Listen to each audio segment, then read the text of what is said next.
Hello everyone, it's Dr. Desiree Alexander, aka Educator Alexander, and here is your 5-minute tip for this week. So this one's going to be a really quick new thing that I learned, you may already know, dealing with Google Chrome.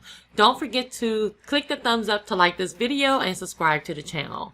So if I want to send this news story to my students, through my LMS or however I want to send it, one of the cool things that you can do is if I wanted them to really focus on this paragraph or this section, I can even do this. I want them to focus on this section.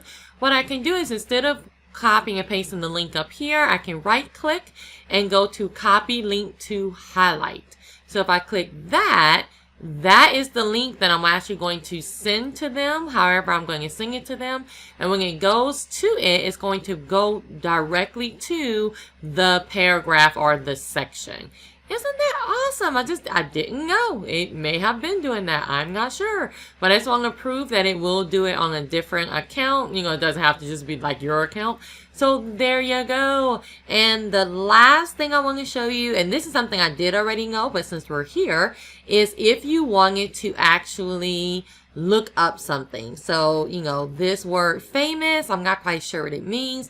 Of course, usually I would copy and paste it into the Omni box, but I can also right click and go to search Google for whatever I'm trying to search Google for. So if I was looking for Madeline, I can do that. Like search, who is this? I don't know who that. Oh, okay, awesome.